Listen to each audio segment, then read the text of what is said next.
au-dessus de la vie de tous les hommes. Il te plaît, Seigneur, de promener tes regards et de les lier à tes enfants sur terre, afin que dans tous nos besoins, tu nous apportes ton secours. C'est une grâce pour nous. C'est une grâce que de t'avoir pour Dieu. C'est une grâce que de t'avoir, Seigneur, comme bouclier. C'est une grâce que de t'avoir comme salut. C'est une grâce que de t'avoir tout simplement. Car si tu es pour nous, rien ne pourra être contre nous.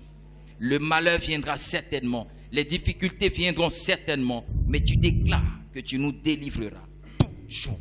C'est aussi une grâce. Ce matin, nous voulons bénir ton Saint-Nom. Tu nous as gardés durant toute la semaine. Tu as glorifié ton nom du lundi jusqu'à ce jour. Nous voulons nous arrêter un instant pour te donner toute la gloire. Seigneur, dispose nos cœurs, nos esprits à recevoir la bénédiction de ce jour qui nous conduira dans une semaine nouvelle que tu as déjà préparée.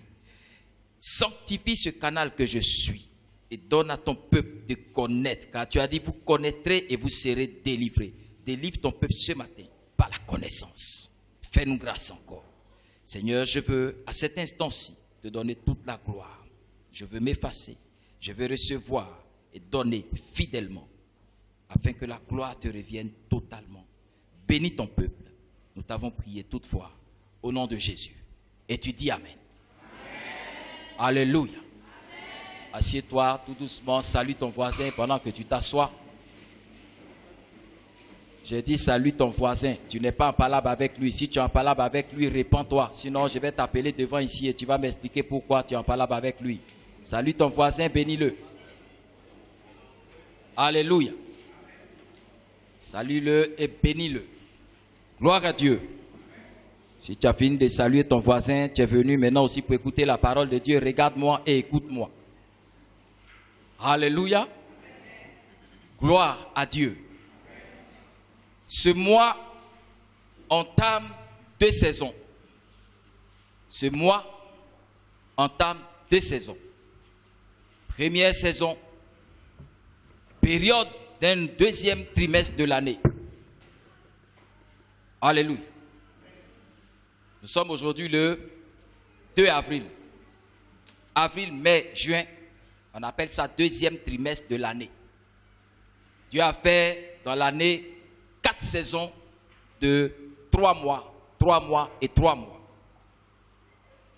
Donc il y a une première saison qui est déjà écoulée, on appelle le 1er trimestre. La 2e saison, c'est le 2e trimestre. Mais c'est aussi pour cette période la saison du mois d'avril. Une saison, c'est un temps. Amen. Donc nous entamons le temps du mois et le temps du 2e trimestre. C'est pour ça que je dis, nous sommes en une double saison. Alléluia. Et le thème de ce mois, c'est augmentation divine ou multiplication divine. Alléluia. Vous savez, chaque thème du mois est une prophétie divine. Et comme toute prophétie, il y a des clés pour déclencher l'accomplissement. Dieu peut prophétiser sur vous. Alléluia. Comme le prophète Jérémie le dit. Soudain, Dieu prophétise de bénir. Mais si la personne sur qui Dieu prophétise de bénir se détourne des voies de Dieu pour faire ce qui est mal, Dieu annule la prophétie de bénédiction. Dieu se répand du bien qu'il voulait lui faire, dit la parole. Amen. Ça, là, n'oubliez jamais. Si vous oubliez toute la Bible, c'est moins grave. Je ne dis pas que ce n'est pas grave, c'est moins grave. Mais ça, là, n'oubliez pas. Parce que toute votre foi sera dirigée vers ça. Afin que vous n'ayez pas une espérance trompeuse. En vous disant, si Dieu a dit une chose, ça va s'accomplir certainement. Oui, au sujet des lois de la création et des lois de la vie, si Dieu dit, c'est la femme qui va porter les enfants, ça là, ça ne va pas changer. Aucun homme ne va tomber enceinte. Ça fait partie des lois de la création. Elles sont terminées et elles gouvernent le monde. Par contre, les prophéties divines sur nos vies sont conditionnées par nous-mêmes, nos choix. Donc Dieu peut prophétiser, et je vais vous le démontrer tout à l'heure, à travers la vie de certaines personnes qui ont reçu une prophétie et la prophétie a varié dans son accomplissement. Si Dieu prophétise de vous bénir et que vous vous comportez mal, Dieu change la prophétie. Il peut même la diriger vers quelqu'un d'autre. Alléluia. Souvenez-vous-en. Si vous oubliez tout, rappelez-vous. Le contraire aussi est vrai. Si Dieu dit, si Dieu décide d'arracher, de déposséder, de dépouiller, de maudire quelqu'un, et que la personne sur qui Dieu parle ainsi revient de ses mauvaises voies, se répand, change et se convertit. Convertit. Je vais expliquer ça aussi ce matin. Alors Dieu annule la sentence mauvaise pour bénir. Alléluia. Donc dans ce mois d'augmentation divine, ayez ça à l'esprit. Si vous étiez mauvais, convertissez-vous pour devenir bon. Et Dieu va changer les circonstances mauvaises qui sont en route en circonstances bonnes. Alléluia. Gloire à Dieu. Gloire à Dieu. Nous allons prendre nos Bibles et nous allons lire Actes chapitre 8, verset 26 au verset 31. Donc le thème de ce mois, c'est augmentation divine. Je le tire de l'après-Pentecôte. Alléluia. La Bible dit Pierre prêche et le nombre de fidèles augmente. Amen. Ils étaient 12 au départ. Après la trahison de Judas, ils sont restés 11. Et la nuit terrible, ils ont tous fui. Ils étaient devenus 0. Tous ayant renié le Seigneur. À la résurrection, les femmes ont reconstitué le groupe et ils sont redevenus 120. Alléluia. Après 120, il leur a dit, maintenant que vous êtes loin, que vous avez reçu ce que je vous ai promis, maintenant allez. Et ce jour, la pierre remplie de l'Esprit parle. 3000 personnes se rajoutent. Il parle encore, 5000 personnes se rajoutent. Et de plus en plus de personnes. Donc l'église augmentait. Augmentation divine. C'est trop doux. Dis à ton voisin, c'est doux. Alléluia. Donc ce mois-ci, je crois que toutes les fois que Dieu va ouvrir la bouche pour parler, quelque chose va augmenter dans ta vie. Toutes les fois que tu vas entendre la parole de Dieu, quelque chose va augmenter dans ta vie. Vous savez, quand on dit augmenter, c'est ajout. De plus en plus. Multiplier. Alléluia. Donc dans ta vie, les bénédictions vont s'ajouter, augmenter. Dans ta vie, les bonnes opportunités vont s'ajouter, augmenter. Dans ta vie, les bonnes choses vont s'augmenter, multiplier, ajouter. Donc moi, je crois que dans ce mois, beaucoup de bonnes nouvelles vont augmenter, se rajouter. Moi, je crois que dans ce mois, beaucoup de choses vont augmenter, se rajouter. Alléluia. Gloire à Dieu. Dis à ton voisin, c'est un bon mois. Actes chapitre 8, 26, 31. En plus, c'est mon mois d'alliance. Oh. Merci Seigneur. Et je lis.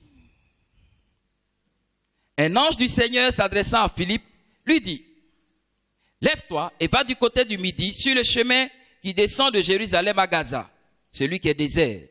Il se leva et partit. Et voici un Éthiopien, un eunuque, ministre de Candace, reine d'Éthiopie et surintendant de tous ses trésors, venu à Jérusalem pour adorer, s'en retournait assis sur son char et lisait le prophète Ésaïe. L'Esprit dit à Philippe, avance et approche-toi de ce char. Philippe accourut et entendit l'Éthiopien qui lisait le prophète Ésaïe. Il lui dit, comprends-tu ce que tu lis? Et il répondit, comment le pourrais-je si quelqu'un ne me guide? Et il invita Philippe à monter et à s'asseoir avec lui. Comprends-tu ce que tu lis? Je ne comprends pas. Si personne ne me guide, je ne peux pas comprendre.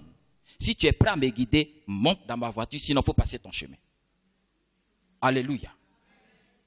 Gloire à Dieu. Comprends-tu? Ce matin, le thème de mon message, il est tiré de là. Vous savez, quand Dieu veut bénir quelqu'un, c'est vrai, vous allez prier. C'est vrai, vous allez jeûner. C'est vrai, vous allez vous repentir. C'est vrai, vous allez faire la charité. Vous pouvez vous dépouiller même de toute votre maison, comme il a dit à ce jeune homme riche. Va, vends tout et donne aux pauvres. Vous pouvez le faire.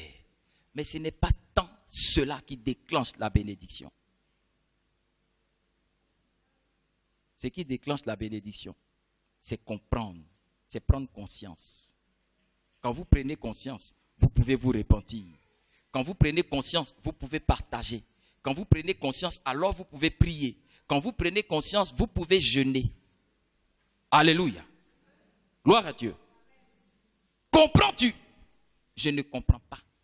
Si je ne comprends pas, je ne sais pas. Si je comprends, je sais. Alors il dit, vous connaîtrez la vérité et la vérité vous affranchira. Vous comprendrez. Si vous avez compris, vous serez libre. Alléluia. Donc ce matin, nous allons comprendre quelque chose, quelques notions. Et tout le mois, ces notions comprises, gardez-les devant vous. Et vous allez voir la bénédiction s'augmenter de jour en jour, de jour en jour, de jour en jour. Comprends-tu? Alléluia. Ce matin, je suis trop sûr de moi. Gloire à Dieu. Alors, nous allons étudier le cas de quelques personnes et puis je vais prier. Alléluia. Vous savez, chaque homme de Dieu a son alliance avec Dieu. Et puis dans notre alliance avec Dieu, là, il y a un petit truc là que Dieu te dit. Il dit à Saül, quand il envoie Samuel lui parler, il dit, viens mon fils, Dieu t'a choisi pour être roi. Si tu ne crois pas, voici, quand tu me quittes tout à l'heure, tu rencontres 2 personnes. Après, un peu plus loin, tu rencontres 3 personnes. Après, un peu plus loin dans la journée, tu vas rencontrer une troupe de prophètes qui prophétisent. Tu vas être saisi par l'Esprit de Dieu. Tu prophétiseras avec eux. Quand tu vas voir ces signes s'accomplir, quand tu vas rencontrer 2, 3 et la troupe est prophétisée, quand tu verras ces signes s'accomplir, tu sauras que ce que j'ai dit va s'accomplir. Il y a les signes. Alléluia. Saül, qu'il croit ou pas, les signes sont des repères divins.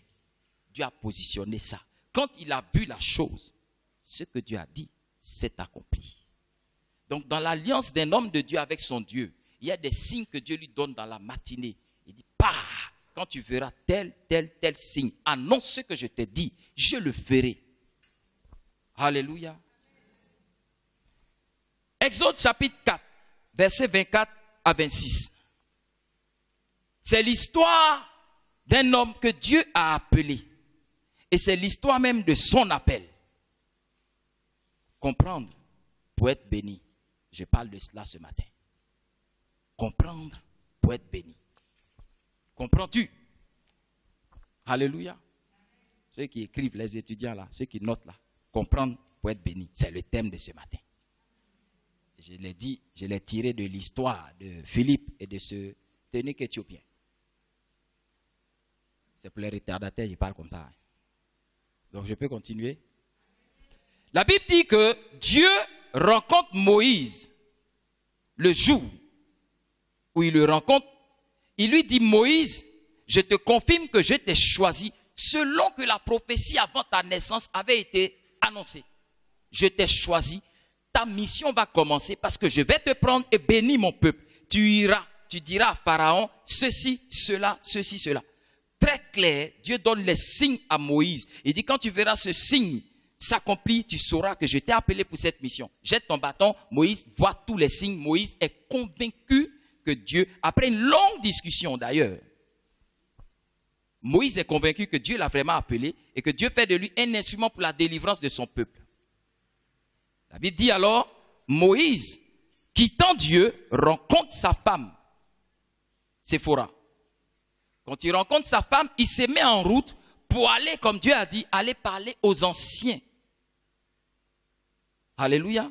Aux anciens de son peuple, pour leur dire la mission que Dieu lui a confiée. Et sur le chemin, Dieu décide de le faire mourir. Dieu dit, Moïse, tu vas mourir. Dieu prophétise la mort. Alléluia. Dieu prophétise la mort de Moïse. Écoutez, je connais 2 cas répertoriés dans la Bible. Ézéchias, Dieu envoie le prophète, lui dit de la part de Dieu, Dieu dit de faire ton testament, de ranger ta maison, parce que tu vas mourir. Amen. Et pour ceux qui lisent la Bible, cet homme s'est mis à genoux. Il a plaidé. Seigneur, je sais que je suis méchant, mais souviens-toi de ce que je fais dans ta maison. Souviens-toi des œuvres bonnes que je fais. Et à cause de ça, aie pitié de moi, que ta miséricorde parle pour moi. Le Seigneur a dit au prophète, retourne, il faut lui dire, je ne le tue plus, je rajoute sur sa vie. Amen. Sa réaction a changé la prophétie. Amen. Et là, nous sommes avec Moïse. Moïse. Je parle de Moïse. Celui que Dieu a sauvé des eaux. Celui que Dieu a sauvé parmi plusieurs bébés qu'on exterminait. Donc, depuis le sein de sa maman, Dieu avec lui. Il est sorti du sein de sa maman, Dieu avec lui. En danger sur les eaux parmi les crocodiles du Nil. On parle du Nil. Dieu avec lui. Et c'est ce Moïse-là. Dieu dit, tu vas mourir. Alléluia. Sa femme entend la prophétie. Sa femme voit l'ange de la mort lutter avec son mari pour le prendre. Certaines femmes auraient dit, Moïse même il y a longtemps, il regarde les femmes hébreues. C'est l'occasion, Dieu n'a qu'à le tuer, il va me libérer. Moïse même il y a longtemps, il ne donne pas bon argent de marché. C'est un mari qui fatigue. Si Dieu veut le tuer, qu'il le tue, puis je vais être libéré.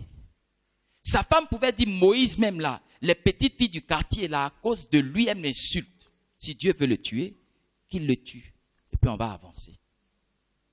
À cause de Moïse, je ne respire pas, je n'ai pas la paix. Alléluia. Mais cette femme ne raisonne pas ainsi. Cette femme pose un acte qui va changer la prophétie. La Bible dit qu'elle prend son enfant, elle coupe le prépuce de l'enfant, elle le fait saigner, elle jette le prépuce entre les pieds de Moïse et puis elle dit à Dieu, lui là, c'est mon époux de sang. Si tu veux le tuer, tu vas me tuer aussi. 2017. Combien de femmes? Combien de femmes? C'est-à-dire que le voleur rentrait dans la maison. Il dit, où est le mari? Mets-toi à genoux là. Je vais te tuer. Où est ta femme? Si tu me montres ta femme, elle meurt avec toi. Madame, c'est ton mari? Je vous laisse répondre. Séphora dit à l'ange de la mort, si tu attaques Moïse, tu me tues aussi. C'est mon époux de sang. Nous sommes liés par alliance. Il y a une alliance inviolable entre lui et moi. Ça s'appelle la fidélité. Ça s'appelle la loyauté. Et la fidélité et la loyauté de cette dame ont changé le cours de la prophétie. C'est-à-dire que Dieu même, il s'est arrêté. Il dit, je ne tue plus Moïse. Sa femme est trop forte. Alléluia. Alléluia. Fidélité, loyauté. La loyauté de l'épouse a changé le malheur en bonheur, la mort en vie, la malédiction en bénédiction. Alléluia. Gloire à Dieu. Un homme s'appelait Judas. Judas fait partie des enfants de Jacob. Parmi les 12 garçons, vous faites Ruben, Simeon, Lévi et Judas, 4e garçon. Quand la Bible finit de parler de l'histoire de Joseph en Genèse 37, tout de suite en Genèse 38, on commence à parler de Judas. Et Judas, il était bien sûr au nombre de ses frères, quand ils ont entrepris de faire du mal à leur frère Joseph, il était dedans. Amen. Quand ils ont comploté de le tuer, il était dedans. Donc c'est un homme mauvais. Il est dedans. Mais on découvre dans son histoire, lui, dans le chapitre 38 de Genèse, que c'est un homme qui aime la belle vie. La Bible dit que après avoir, il était éleveur, il avait les moyens. Mais on découvre comment il vivait. Au temps de la tonte, il va vers un homme d'Adoulam, un homme riche qui s'appelle Hira. Donc, de toute façon, Judas, il aime la belle vie. Et puis, lui, il ne se promène pas, les pauvres. Voilà, il aime les gens qui ont les moyens. Lui-même, il a un peu, il marche avec les gens qui ont un peu. Mais il aime les prostituées, Judas. Il aime la belle vie, il aime aussi les prostituées. Alléluia. Il a pris aussi une bonne femme, il lui a donné des enfants. Il a choisi pour ses enfants une belle femme, belle de figure, jolie. Le premier fils est mort, selon la tradition. Vous connaissez, ce n'est pas le thème de mon message, donc je vais aller très vite. Il donne la femme à son deuxième, et le deuxième meurt. Judas a peur de donner le troisième. Mais cependant, il s'engage par sa parole. Il dit à la femme, ne t'en fais pas. Lui, il est petit, mais dès qu'il devient grand, je te donne. Il s'engage par sa parole. Et il est dit que quand l'enfant grandit, au lieu de respecter sa parole, Judas veut doubler Tamar. Il ne veut plus respecter sa parole. Amen. D'accord? Donc, il veut se montrer infidèle à sa parole. Il ne veut plus respecter le vœu qu'il a formulé. La Bible dit, Dieu traite les hommes selon leurs sentiments. Avec celui qui est pur, Dieu se montre pur. Mais avec celui qui est pervers, Dieu utilise sa propre perversité. À ce stade, Judas a donné sa parole. Il sait très bien qu'il y a une prophétie sur sa vie et sur sa lignée. Même s'il ne sait pas ce que sa vie va devenir demain. Mais il sait qu'il est appelé à produire des enfants. Il a eu ses enfants et puis ça s'arrête là. Alléluia. Il ne veut pas respecter sa parole. Mais comme il aime les prostituées, c'est ce qu'il aime que Dieu va mettre sur son chemin. Donc un jour, Dieu, inspirant Tamar, la positionne sur le chemin. Puis il dit à son ami Ira, frère, cette prostituée, elle est pas tard. Il tombe dans le jeu. Mais regardez, on découvre encore une autre facette de Judas. Il dit à la prostituée, je vais aller avec toi. Elle lui dit, tu payes combien? Il dit, je ne suis pas sorti avec l'argent, je n'ai pas ma carte de crédit aujourd'hui. Mais je te promets, je t'enverrai de mon troupeau un chevreau. Alléluia. Je t'enverrai de mon troupeau un chevreau. Peut-être que ça ne vous dit rien tout de suite. On s'en va à la nuit de Pâques. On fait un peu pause et puis rewind. À la nuit de Pâques, à la nuit de la délivrance, à la nuit de la bénédiction, Dieu dit à Moïse, parle au peuple, tu diras que chacun prenne un agneau pour sa famille, qu'il le prépare en repas de Pâques, qu'il prenne le sang de l'agneau et qu'il mette sur les linteaux de la porte. Quand je verrai le sang, ça sera une bénédiction, alors eux, ils ne seront pas punis, mais les maisons sur lesquelles je ne verrai pas le sang, ces maisons auront le malheur, prophétie de Dieu. Alléluia. Il rajoute, si la famille n'a pas d'agneau, que la famille prenne un chevreau. Alléluia. Donc, agneau ou chevreau, c'est des animaux destinés à l'adoration suprême de Dieu. Alléluia. Et c'est ça là. Ce qu'on prend pour donner à Dieu, pour éviter le jugement, ce qu'on prend pour adorer Dieu, c'est ça que Judas lui promet à prostituer. Il lui dit, pour aller vers toi, je t'enverrai un chevreau. Elle dit, je prends. Elle n'est pas bête, ça a de la valeur. Mais qu'est-ce qui me garantit que tu respecteras ta parole? Parce qu'elle le connaît, mais il ne sait pas qui est en face. Tu m'as déjà doublé. Donne-moi un gage. Et là encore, regardez ce qu'il fait. Je connais quelqu'un, quand on était étudiant, il allait chercher une prostituée. Et puis, il lui a donné sa carte d'identité. Gage de ce qu'il va lui donner. C'est-à-dire, il a cherché à l'hôtel Ivoire. Elle dit, donne-moi quelque chose avant qu'il te suive. Il lui donne sa carte d'identité qu'elle remet à sa copine. Puis elle dit, on s'en va. Comme ça, si tu ne me payes pas, avant de prendre ta carte, tu vas venir payer. Lui encore, il a donné sa carte d'identité. Judas, lui, il ne donne pas les choses ouïa ouïa. D'abord, il promet chevreau. Et là, maintenant, il dit, donne-moi un gage. La Bible dit qu'il donne 3 choses. Il donne le sceau. C'est-à-dire que avant, les grands, là, quand ils faisaient des courriers, ils avaient une bague. On met dans la scie et puis tu cachettes le cachet pour dire, ouais, c'est moi, Judas, j'ai dit ça. Ce qui l'engage, ce qui le caractérise, ce qui certifie sa parole. Il l'enlève et lui donne. Il ne se contente pas de ça. Lisez bien, ce n'est pas la femme qui lui demande, c'est lui-même qui choisit de lui donner. Il lui donne ensuite son bâton de commandement. Il lui donne son bâton de grand éleveur. Il lui donne le cordon qu'il prend pour attacher son boubou C'était un signe de distinction. Les gens grands, les grands types. Donc, il lui donne son seau, son bâton et son cordon. Judas se débarrasse de tout ce qui fait de lui un homme béni, un homme grand et un homme digne. Pour une prostituée. Écoutez bien, comprendre pour être béni. Elle prend. Alléluia. Il finit, il est content, il retourne à la maison.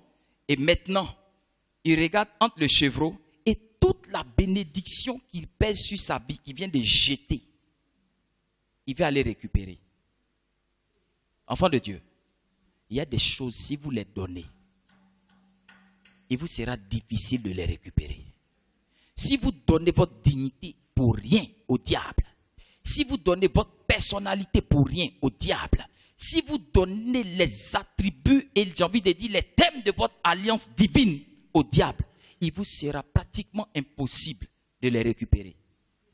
Parce que le cordon, il est vrai, il l'utilise comme ceinture, mais le cordon, c'est tous les thèmes d'alliance qu'il y a entre lui et Dieu. Or, dans l'alliance que Dieu a avec nous, il ne va pas tout dire en même temps. C'est progressivement qu'il va nous révéler. Vous savez, Joseph ne savait même pas exactement ce qu'il a. Dieu lui dit petit seulement. Tu vas être grand. Tu seras plus grand que tes frères. Mais il n'avait pas idée de ce que Dieu disait. Il n'imaginait même pas que Dieu allait l'établir sur un pays et régner dans toute une région sur plusieurs peuples. Plus tard, il découvre que Dieu a mis encore plus. Alléluia. Beaucoup d'enfants de Dieu méprisent leur alliance avec Dieu. Parce qu'on ne voit pas ce Dieu invisible. On s'amuse avec ce qu'il nous a donné. On prend pour faire n'importe quoi. Judas s'en va donner pour une prostitution. Alléluia. Et il est foutu. Il n'est plus rien. C'est-à-dire comment il va se balader maintenant. De grand Judas, il devient rien. Alléluia. Et un jour, on vient lui dire, voici ta belle-fille qui devait se préserver pour ton fils. Elle a commis une infamie. Elle est tombée enceinte alors qu'elle n'est pas encore mariée. Il dit, brûlez-la. Il sait, lui, il connaît les jugements. Il sait comment on applique la loi. Elle lui dit, j'ai pas de problème. On va me brûler. Mais avant qu'on me brûle, je voudrais vous dire, celui qui m'a enceinté là, voici son seau. Voici sa corde. Voici son bâton de commandement. Judas est resté comme ça 5 minutes pendant le culte. Il dit, j'ai péché. Que Dieu me pardonne. Je suis plus coupable qu'elle. Vous savez, cette attitude a changé tout. Tout. Comprendre pour être béni. Judas, c'est lui qui dit à ce stade, brûlez-la. Mais quand elle lui montre, il aurait pu nier. Il allait aggraver son cas. Il est rentré en lui-même. Il dit, libérez-la. Elle est innocente. C'est moi qui ai péché. Ce n'était pas n'importe qui. C'était difficile. D'ailleurs, écoutez, quand il envoie son ami pour récupérer ses attributs, son ami dit, je ne l'ai pas trouvé. Qu'est-ce qu'il fait? Elle se renseigne. Frère, vous n'avez pas vu une prostituée ici? Vous n'avez pas vu? À la fin, Judas dit, mon frère, viens. À force de demander, ils vont dire que moi, ça va gâter mon nom. Il dit, ne gâtons pas notre nom. Viens t'asseoir tranquillement. Parce que sinon, tout le monde va savoir. Tu cherches prostituée, c'est pour qui? Il dit, c'est pour Judas. Donc, il veut sauver son honneur. D'accord? À ce stade-là, il pouvait nier. Mais il rentre en lui. C'est lui quand même, le grand Judas. Il y a quelque temps, qui voulait sauver son honneur. Mais là, il dit, je suis coupable. Parce que devant le jugement de Dieu, devant la justice divine, je ne vais pas me montrer injuste. Même si je pêche jusqu'à... Mais là, je dois être juste. C'est moi. Libérez-la. À cause de ce acte, il y a une prophétie que Dieu a changée. Écoutez, je vous dis que son histoire intervient juste après que Dieu a prophétisé sur Joseph, au chapitre 37. Il dit, tu seras grand, le plus grand de ta famille. Tous tes frères vont se prosterner devant toi. Au 38, sa vie est mauvaise jusqu'à un dernier stade. Il se répand. Quand il se répand et qu'il demande pardon à Dieu, au chapitre 49, quand son père commence à prophétiser sur tous les enfants, il change la prophétie. Ce qui était pour Joseph, il dépose sur Judas. Vous lirez Genèse 49. Quand Jacob commence à prophétiser sur ses enfants, il dit à Judas, tes frères vont se prosterner devant toi. À qui cette parole a été adressée? Premièrement, Joseph. Ouais. Je vais dire à quelqu'un ici. Avec Dieu, il n'est jamais tard. Ce mois d'avril, tu as l'occasion de rectifier beaucoup de choses et la prophétie va venir vers toi. Écoutez, les principes de bénédiction établissent que la bénédiction vient vers toi. D'ailleurs, il dit, si tu obéis, tu mets en pratique, tu observes, voici les bénédictions qui te suivront. Un bon enfant de Dieu ne cherche pas la bénédiction. Il cherche à accomplir les thèmes de son alliance. Qu'est-ce que Dieu te dit? Fais ce que Dieu te dit et la bénédiction viendra vers toi. C'est pour ça souvent vous êtes surpris. Je vous dis, hein, vous allez rester là, perdre votre temps à regarder les gens. Mais Judas, il aime les prostituées. Il est Judas. Prenez vos Bibles. Genèse 49. On va lire un peu. Souvenez-vous que Judas a bradé 3 choses. Il a banalisé 3 choses sur la prostituée. Mais après sa repentance, regardez ce que Dieu va faire. Genèse chapitre 49. On va lire. Excusez-moi, je positionne. Alléluia. À partir du verset 10, verset 9 d'abord. Son père prophétise en disant, Judas est un jeune lion. Tu reviens du carnage, mon fils. Il ploie les genoux, il se couche comme un lion, comme une lionne. Qui le fera lever? Qui? Première prophétie de sa vie. Au verset 10, il dit, le sceptre ne s'éloignera point de Judas. Le bâton ne s'éloignera point de Judas. Écoutez bien. Verset 10, hein. Le sceptre ne s'éloignera point de Judas, ni le bâton souverain d'entre ses pieds, jusqu'à ce que vienne le Shilo et que les peuples lui obéissent. Verset 11, il attache à la vigne l'âne et au meilleur sceptre l'ânon. Tu ne comprends pas quand il dit comme ça? Maintenant je reprends. Le Seigneur dit, Jacob prophétise sur Judas, cet homme qui a changé le malheur en bénédiction à cause de sa repentance. Dis-lui que le sceptre ne s'éloignera plus de lui. Il avait jeté un anneau qui portait son sceau, qui faisait de lui, c'est-à-dire les insignes de, comment je peux dire là, de sa dignité, les insignes de sa noblesse. Il a jeté sa repentance, lui donne au-dessus d'un sceau, je lui donne un sceptre, les signes des rois. Il vient de changer la prophétie sur sa vie. Deuxième chose, il a jeté un bâton, son bâton de commandement. Je lui donne un bâton souverain de roi. Troisième chose, il avait jeté son cordon, son alliance. Mais je dis que lui, il va avoir une corde pour attacher l'âne, il va avoir une corde pour attacher l'ânon. Je vais simplifier l'enseignement, il est trop fort. L'âne, c'est l'église, l'âne, c'est l'église primitive. L'ânon, c'est l'église qui a découlé après la Pentecôte. Alléluia. L'église primitive, pas comme on l'entend, avec les pierres qui se rassemblaient dans les maisons. Mais l'église primitive, l'église dans sa définition, nous sommes pèlerins. La Bible dit, nous sommes dans le monde, mais nous ne sommes pas de ce monde. Dieu parle de qui? De son église. Donc sur la terre, nous sommes pèlerins. Notre patrie est céleste. Donc une des définitions de l'église, c'est les saints de passage sur terre. D'accord? Donc quand Dieu rassemble les saints à l'étranger, c'est en Égypte. En Égypte. Dieu envoie Joseph dévancer ses frères. Et à la faveur de la famine, le père Jacob arrive avec 46 personnes en Égypte. Il se retrouve avec Joseph, sa femme, ses 2 enfants. Ils deviennent 50. L'église primitive est née là. Où les enfants d'alliance d'Abraham, d'Isaac, rassemblés en Jacob et ses enfants, les saints de l'alliance, rassemblés à l'étranger, c'est en Égypte, là. Alléluia. Et Joseph était celui qui avait la corde pour attacher l'ânon et l'âne. Mais Dieu arrache et il donne à Judas. Il prophétise. Ça veut dire celui qui va rassembler l'église sortira de toi. Jésus est sorti de qui?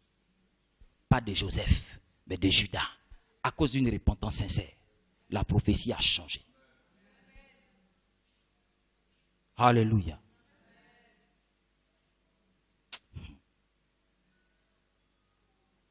Gloire à Dieu. Écoutez, comprenez et puis changez. Judas, par une repentance sincère, change la nature de la prophétie et se repositionne lui-même pour maintenant et pour plus tard, pour ses enfants. Alléluia.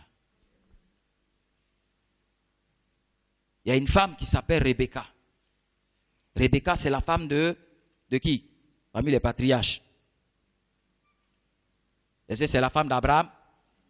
Est-ce que c'est la femme de Jacob? C'est la femme de qui? Je vous ai trop aidé même. Non, Isaac. Non, bon, c'est ça. La femme de Isaac. C'est la femme pour qui Abraham a envoyé Eliezer de Damas dans sa maison. Il dit, va prendre une femme pour mon fils. Eliezer a prié Dieu. Il a dit à Dieu, Seigneur, voici la femme qui va être courageuse, qui va être soumise, qui va être respectée et respectable. Cette femme-là, quand je vais arriver, il faut qu'elle me donne de l'eau et qu'elle donne aussi de l'eau à toute ma délégation. Il a prié et il a vu le signe. Il est parti la chercher, il a envoyé à Isaac. C'est elle, la Rebecca. Et la Bible dit, Rebecca, quand elle est tombée enceinte de Isaac, elle a reçu une prophétie. Souvenez-vous, la prophétie disait, il y a des jumeaux dans ton ventre, mais le plus petit va être le plus grand.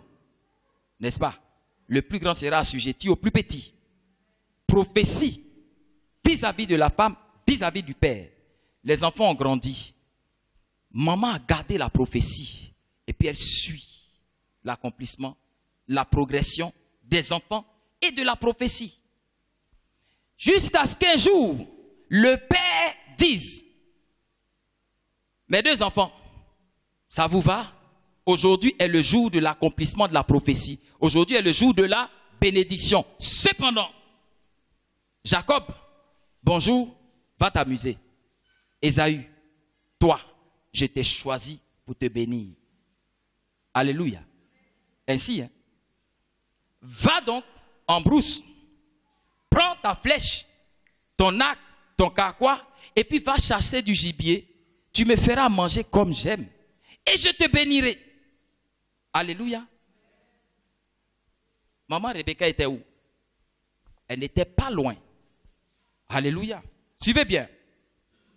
Comprendre des choses. Vous savez, je vous ai dit, la bénédiction vient de la prise de conscience. Si vous comprenez, vous êtes bénis. Ésaü est content. Il dit, waouh, enfin. Parce que le petit, là, déjà, quand on était tout jeune, il a volé mon droit d'aînesse à cause de manger. Mais enfin, la prophétie est pour moi. Il sort, il s'en va. Et la maman appelle Jacob. Jacob vient. Alléluia. Suivez bien. Jacob. Tu sais, la prophétie qui est en marche là, pour que tu puisses l'apprendre, ça va te demander que tu cours plus vite que Ésaü, qui est déjà en route. Premièrement. Deuxièmement, n'oubliez pas que Ésaü était chasseur. Amen. Va demander que tu saches les techniques de chasse mieux que ton frère. Mais ce n'est pas aujourd'hui que tu vas apprendre ça. Il est déjà en route. Donc, ce n'est ni par la force, ni par la rapidité que tu pourras prendre cette bénédiction, mon fils. Il est déjà parti. À moins que tu sois comme Obélix, tu bois la potion magique et puis tu cours plus vite que lui. Il n'y a pas de potion magique. Il est déjà parti. Ésaü, c'est un bon chasseur. Hein? Amen.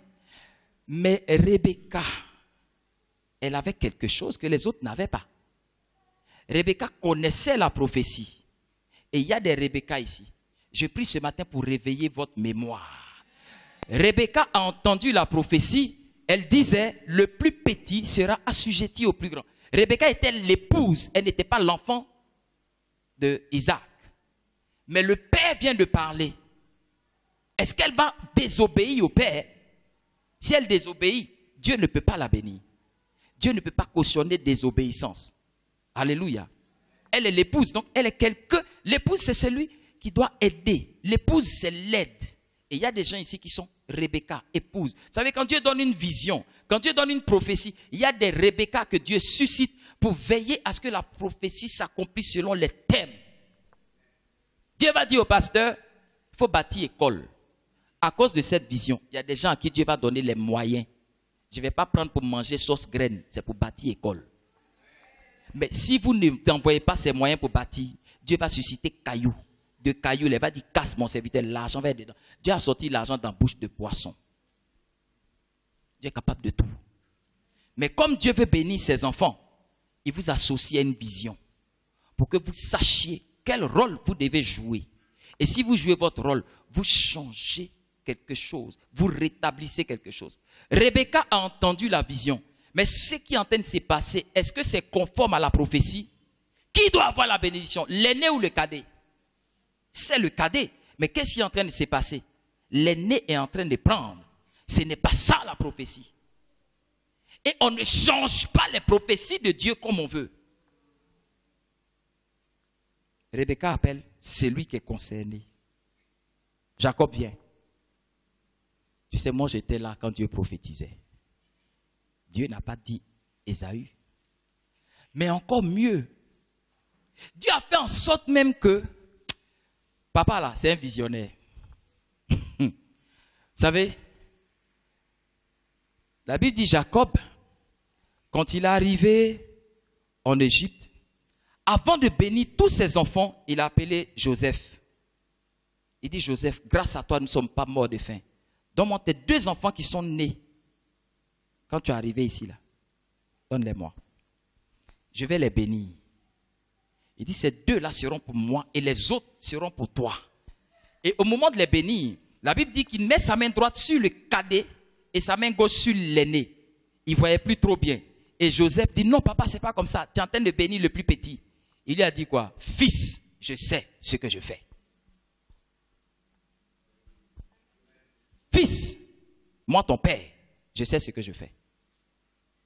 Et le père de bénir le cadet de la bénédiction de l'aîné. Alléluia. Alléluia. Rebecca donc, elle dit, cet homme-là, c'est le père. Il sait ce qu'il fait. Mais j'ai ma part à jouer. N'oubliez pas de qui on parle. Isaac. C'est cet homme qui, en pleine sécheresse, Dieu lui parle et Dieu lui dit, cette année, sème, tu récolteras au centuple. On parle de qui? On parle de l'homme à qui Dieu dit, creuse un puits là où personne ne trouve de l'eau. Il trouve de l'eau.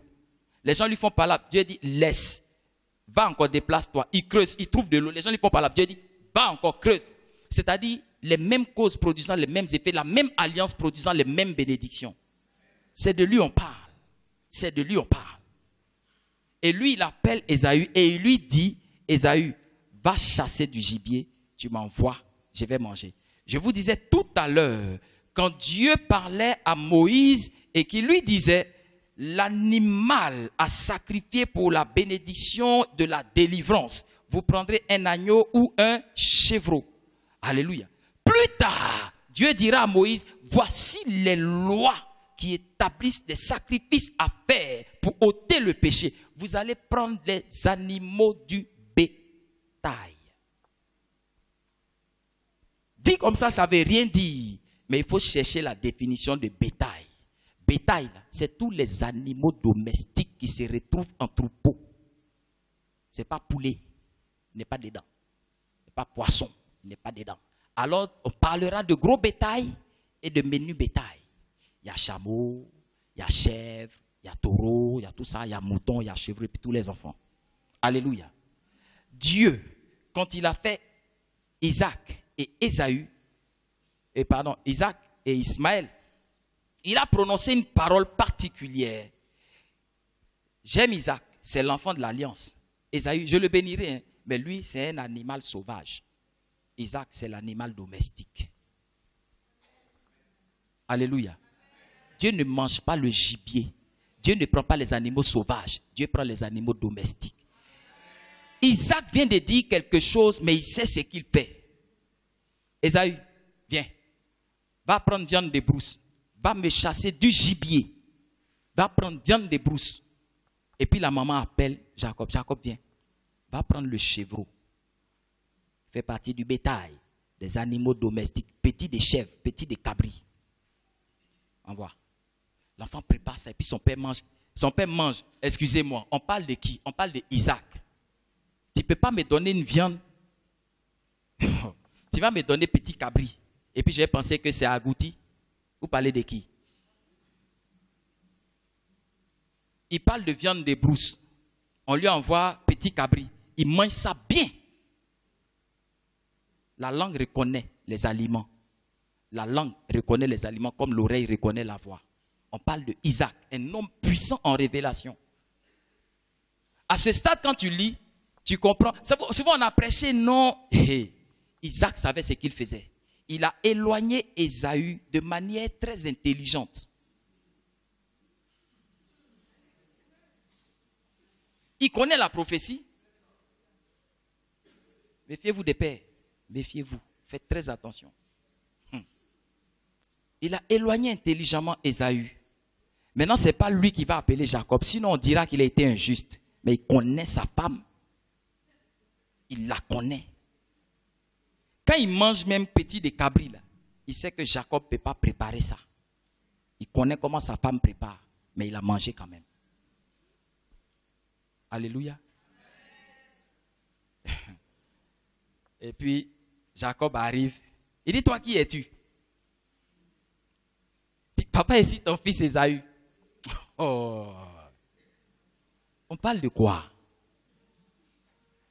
On parle de quoi? Vous qui êtes parents là, on parle de quoi? On parle de quoi? C'est-à-dire que tes enfants que tu connais, c'est-à-dire Élie se met derrière la porte. Coco, j'ai dit c'est qui? Papa c'est Loïc. Je dis d'accord. Entre toi et puis moi c'est qui est papa? Qui es-tu? Je suis Ésaü que tu as envoyé là. D'accord, viens mon fils. C'est tes poils là. C'est les poils d'Ésaü là. Dieu nous a donné quelque chose. Le toucher. Le toucher. C'est un sens naturel, c'est un don naturel que Dieu nous a fait. Il ne se trompe pas. Frère, si tu touches tissu, tu sais, même les yeux fermés, tissu, tu connais. Peau de l'homme, et puis peau de mouton ou bien de cabri, tu connais. C'est un jeu auquel le Père s'est prêté. Il savait ce qu'il faisait. Si on vous prêche que non, Isaac, non. Il a dit, va prendre viande de brousse. Écoutez, c'était un moment de bénédiction. Il dit, viens, fais comme Dieu veut et tu auras la bénédiction. Celui qui fera, on n'adore pas Dieu les mains vides, mais quand on adore Dieu aussi, on est à l'époque de sacrifice agréable à Dieu. On ne sacrifie pas viande de brousse à Dieu. Il connaît ça. Alléluia. C'est pour cela que quand son fils vient, il lui envoie ce que Dieu agrée. Il mange, il le bénit. Quand Ésaü revient, excusez-moi, la bouche qui parle, elle n'est pas muette. Pourquoi bénédiction peut finir dedans? Il lui dit, ton frère a pris toute la bénédiction, il n'y a plus rien dans ma bouche pour toi. L'enfant dit, mais papa, tu parles, dis quelque chose. Il dit, mon fils, bénédiction est finie. Le gars, il est trop sage. Alléluia. Rebecca a fait sa part. Elle était là pour réveiller la mémoire de son fils et l'emmener à faire comme il faut pour que la bénédiction s'accomplisse. Elle avait compris, elle a amené son fils à comprendre. Elle avait compris, elle a amené son fils à comprendre. Veillons les uns sur les autres, emmenez les uns et les autres à comprendre et ils seront bénis. Gloire à Dieu. Comprendre pour être béni. Je vais prendre deux dernières personnes. Il y a quelqu'un qui s'appelle Ruth. Ruth, c'est cette femme. La Bible dit que Elimelech est sorti avec sa femme Naomi en temps de sécheresse. Il est parti au pays de Moab avec ses deux enfants. Il prit pour femmes, pour Mahlon et Kilion, deux femmes, Ruth et Orpa. À un moment donné, Elimelech est mort, ses deux fils sont morts. Naomi est restée avec ses deux belles filles. Elle leur a demandé, écoutez, Dieu a visité mon peuple, je vais retourner dans mon pays. Merci d'avoir été de bonnes filles, de bonnes épouses pour mes enfants, mais ils sont morts. Et aujourd'hui, même si je retourne dans mon pays pour tomber enceinte, je ne vois pas à quel moment les enfants que je vais accoucher vont devenir grands pour vous épouser. Merci, rentrez chez vous. Orpa a dit, maman, Moi-même, il y a longtemps, j'attendais ça, ton fils, là, il m'a trop fatigué. Je vais aller prendre un mari moabite et puis c'est bon comme ça. Les maris hébreux, je m'en fous. Et Ruth a dit, maman, tu as été une bénédiction pour moi. Où tu vas, je vais. Ton Dieu sera mon Dieu. Allons-y, on meurt ensemble. Ruth a accompagné Naomi. Ils sont arrivés dans son pays. Et Ruth a commencé à aller au champ, comme manœuvre de champ. Vous avez déjà vu les ouvriers de champ? Vous avez déjà vu les femmes qui travaillent au champ? On prend les vieux habits déchirés, parce que de toute façon, tu vas travailler au milieu des épines, des ronces, on se salit. La terre, ce n'est pas comme bureau. On prend d'abat, ça salit. Donc, imaginez les habits de Ruth. Habits de champ. Elle est partie travailler. Un soir, sa maman lui dit, sa belle-mère, donc devenue maman, ma fille, d'où viens-tu? Elle dit, ah, j'ai travaillé dans le champ de quelqu'un, c'est lui qui m'a donné manger que je t'ai envoyé là-haut, maman. Elle dit, comment il s'appelle? Et Ruth dit le nom. La maman sourit. C'est une maman. Comme un père, c'est une maman aussi. Elle sourit. Elle dit, ma fille, c'est bien. Le champ où tu travailles là, ne sors plus de là-bas, ne va pas ailleurs. Reste là jusqu'à ce que les choses se passent pour toi, parce que je veux ton bonheur. Comprendre pour être béni. Et il est dit que cet homme, l'ayant vu un jour, il lui dit, ma fille, reste avec moi jusqu'à la fin de la moisson, je te ferai du bien. Et à la fin de la moisson, il y a eu la dernière nuit où on devait faire le bilan, voir combien est-ce qu'on a gagné, répartir un peu, payer les ouvriers, vont rentrer chez eux. La petite arrive à la maison. Elle dit, maman, c'est aujourd'hui, ils vont nous payer, puis la moisson est finie, après chacun rentre chez lui. La maman dit, ce n'est pas la prophétie que Dieu m'a donnée. Tu sais qu'on était sur le chemin. Depuis le jour où tu as décidé de me suivre, Dieu m'a parlé de ta vie. Et Dieu ne m'a pas dit que l'affaire se termine comme ça. Écoute, cette nuit, contrairement aux autres, il ne faut pas porter habit d'ouvrier. Tu ne vas pas pour travailler dans le champ. Ma fille, sape-toi, lave-toi, parfume-toi, écoute ce que je te dis, fais ce que je te dis. L'obéissance bénit. Et j'aime cette fille. Elle ne pose pas de questions, elle obéit, elle a confiance. Vous savez, je vais vous dire une chose aujourd'hui. Tant que vous êtes dans cette communauté avec vos pasteurs, pasteur Kassi, si vous voulez parcourir 10 000 prophètes, enregistrer les 10 000 prophéties, hein, et puis n'écoutez pas et ne faites pas ce que je vous dis, elles ne s'accompliront pas. Ce n'est pas malédiction, c'est principe spirituel. Nous sommes gardiens de vos âmes. À cause de cela, Dieu nous donnera la prophétie, l'orientation divine pour vos vies, jusqu'à ce que lui décide autrement. Ou bien que vous-même vous décidiez autrement, c'est-à-dire vous vous soustrayez de notre autorité. Alors vous serez comme une brebis qui est hors du troupeau, qui est 100 mètres. Et puis bon, lion, ours, loup, tout ça là, tu vas te débrouiller avec ça. Alléluia. La petite obéit. Elle aurait pu dire à sa maman, mais maman Naomi, toi tu ne vas pas au champ. Toi tu me parles de me saper, de me parfumer, de m'habiller. Tu parles de quoi? C'est pas comme ça on s'habille pour travailler là-bas. Elle dit, ma petite, fais ce que je te dis. Obéis-moi. Je connais la prophétie te concernant. Elle se parfume propre, met ses jolis habits. Quand elle arrive au champ, les gens se moquent d'elle. C'est quoi ça? Tu peux être venu pour faire fête. Ici, on est venu pour travailler. Ne perds pas ton temps à discuter avec des gens qui n'ont pas la vision de ta destinée.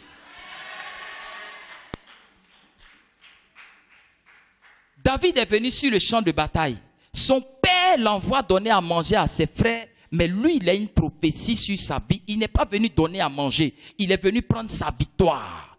Il dépose manger, puis pose une question. Je dis, on donne quoi à celui qui gagne ce matin? Ses frères lui disent, toi tu parles de quoi? On est là depuis 40 jours, 40 nuits. Nous des militants, on peut pas...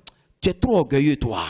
La Bible dit quoi? Il ne s'est pas occupé d'eux, ils ne connaissent pas les clés de sa destinée. Même le roi. Alléluia. On s'est moqué de Ruth. On dit de venir travailler, toi tu portes joli habit, tu te parfumes. Sa mère lui a dit, tu sais, il faut les laisser. Quand ils finissent le soir, au moment où le gars va aller se coucher, tu attends.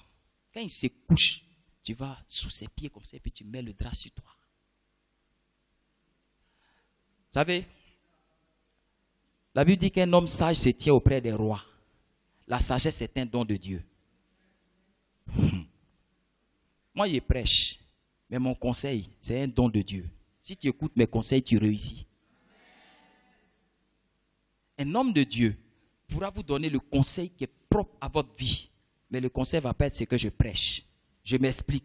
Mon conseil ne sera pas différent de la vision de Dieu. C'est-à-dire que quand Dieu nous fait prêcher comme ça pour plusieurs, la parole de Dieu s'adresse à plusieurs. Mais la parole qui t'est destinée, toi, elle peut être différente.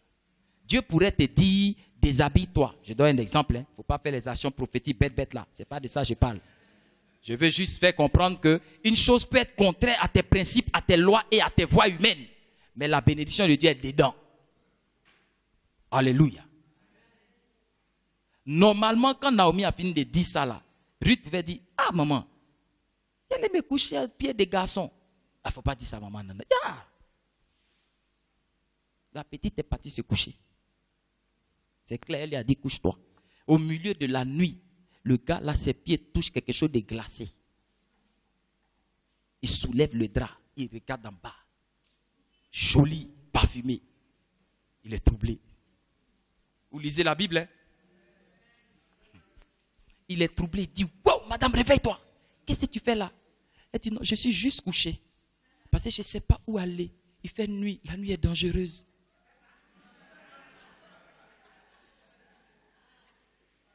Il dit, reste là même. Tu ne sors pas jusqu'au matin. Reste là. Pas quelqu'un va te toucher. Dors là. Quand elle se couche, elle dit, maman est trop forte. Oh. Écoutez, une femme s'appelait Esther. Un jour, elles avaient des tours de rotation chez le roi. Le premier tour, elle va chez le roi. Et bon, on dit, il arrive qu'une fois que le roi t'a connu, tu ne reviens plus. Il y a tellement de femmes. Qu'est-ce que c'est d'extraordinaire? Ils s'en foutent de ça. Mais Esther avait des traitements particuliers, mais plus que tout, Esther avait une prophétie sur sa vie. Alléluia. Et son père et oncle et tuteur, ayant eu connaissance d'un complot contre son peuple, envoie une commission vers Esther pour lui dire, ma fille, fais tout, parle au roi, quelqu'un veut nous tuer, il a signé un papier, ce n'est pas le bon papier. Esther de dit à son oncle, va dire à mon oncle, ça fait 30 jours, le roi, là, depuis il m'a fait bisou, là, il ne m'appelle plus, je ne l'ai plus vu. Oh, on ne peut pas rentrer chez le roi s'il ne t'a pas convoqué. C'est ce qu'elle dit. On vient dire à son père, oncle et tuteur Mardoché. Mardoché ramène le commissionnaire. Il dit, va dire à ma fille